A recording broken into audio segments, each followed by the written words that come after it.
Thanks for the introduction, Duncan. Good morning, everybody. Welcome to the launch of much anticipated on the way to the much needed St Benedict Alumni. Unfortunately, notwithstanding what you see on TV, my job is absolutely nothing all like suits for law and order or anything like that. So I'm going to say it all incredibly boring usually about what it is that I do every day. And instead, we're going to speak about how it is at the school, not necessarily this building, because we're going to this building. I think this building belongs to the school.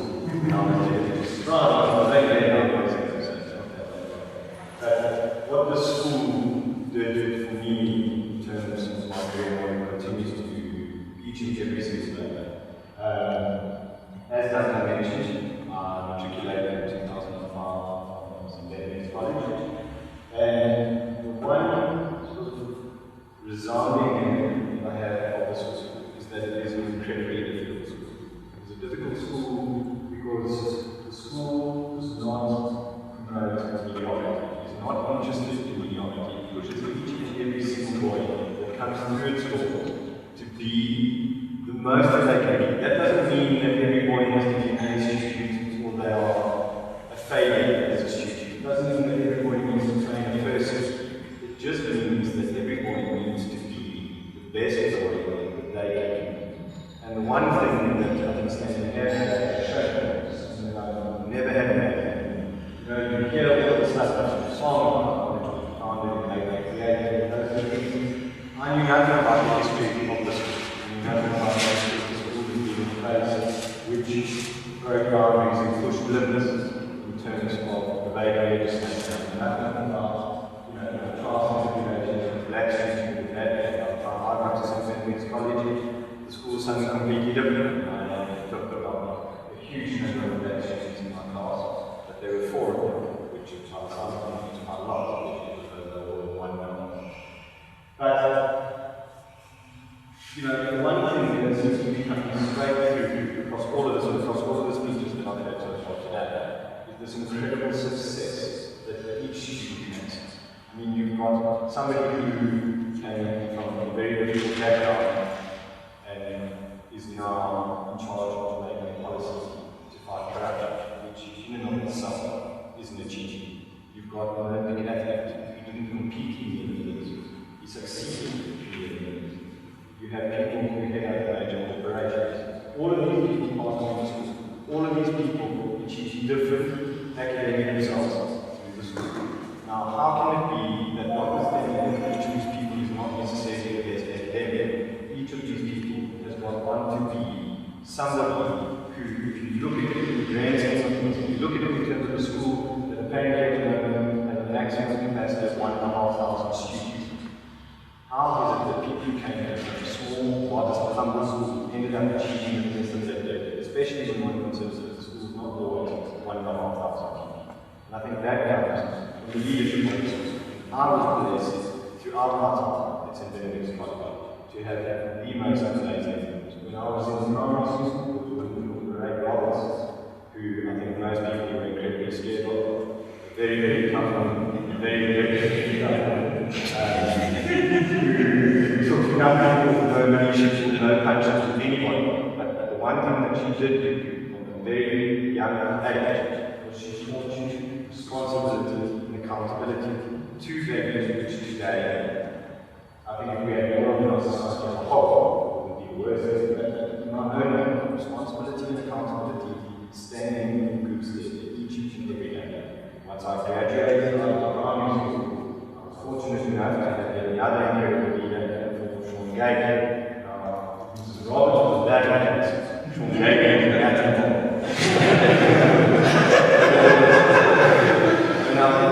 I'll never forget it. For those of you that have been to the main hall as it was when I was at school, it was quite a long way. There was one day where I got somebody that had something. Mr. Gagan used to have this very pronounced vein, which used to sort of appear when it was angry, which was quite nice. This was like a early warning system. It's not got the pulsating vein on his forehead, it's sort of huge, and this would be a good time to gravitate towards it, exit it's very cool to just highlight something larger than you, which in my case is literally but I don't know, somebody had done something, it was either a smoking at the school or something like that, and Sean Gagin launched a small plastic and metal chair in the front row of the hall, and it hit the wall at the back. Now, that is a full 40 meters with a chair that probably only weighs 3 kilograms. Now, that's quite an impressive amount of force. But what Sean Gagin always was fair. Sean Gagin always played his back. If you were wrong, you were wrong. You would know, because Dane would be talking, you would probably be serving suspension shortly.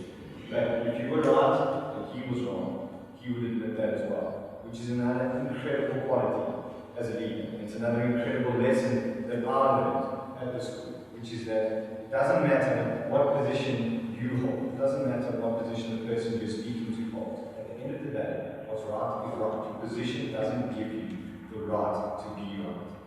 And again, this is something that I apply in my life every day. Now, as much as my academic career was something that was very different, my parents made a lot of sacrifices to put me in school.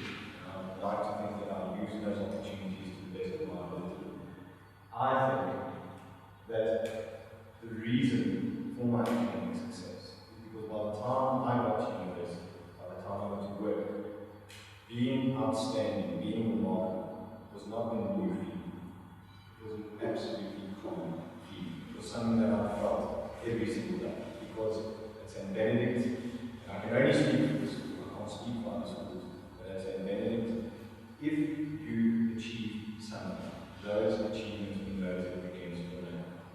From the most insignificant achievement in somebody else's perception to the most significant achievement.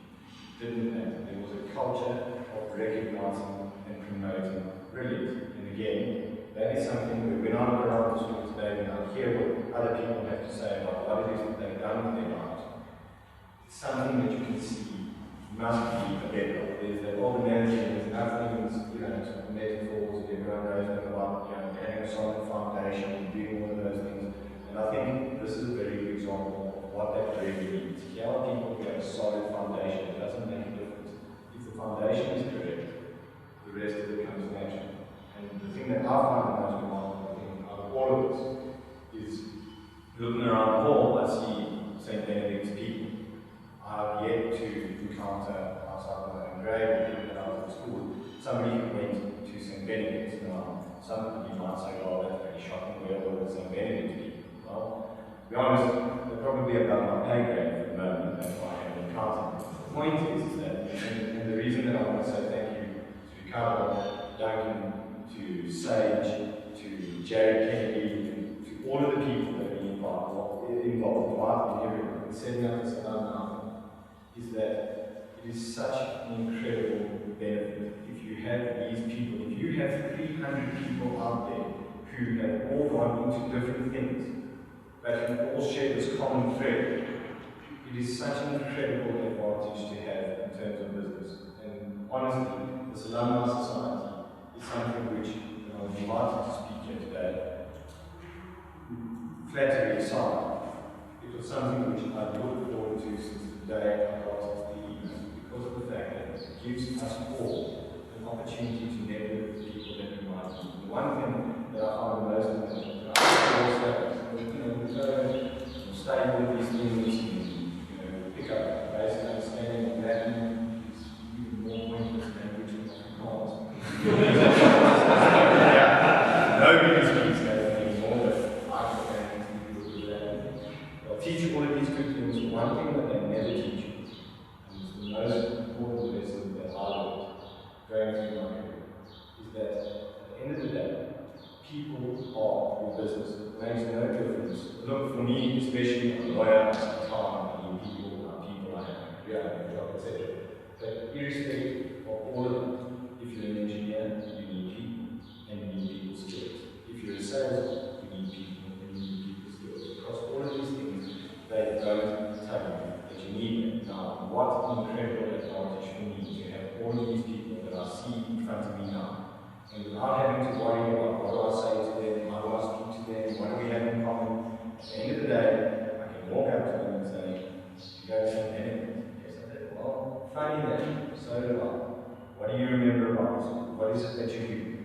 What are the benefits that you see from the school on a daily basis? So, in short, I suppose, this speech is just to say thanks. To say thanks to every teacher that ever taught me in the school. To say thanks to every leader that ever passed through the school. To say thanks to the present leadership of the school. If I look around and I see the school as it is now, I can't even imagine. I could never have imagined when I was at school. I mean, I lined up in a quad that has now been turned into some very garden or something. The classrooms used to look like cell blocks, they now actually look quite nice. I'm just waiting for them padding on the chairs. But on a serious note, the point is that the school continues to be a school of excellence, which is an incredible thing because it gives me the opportunity to one day, if I have a boy, be able to say, this is the school that I want my son to go to. And I know what the school is about. And I can show you what the school is about because I stand in front of you as a product of the school. So, Carlo, thank you very, very much. Best of luck with the alumni thing. I hope that the next time we have this meeting,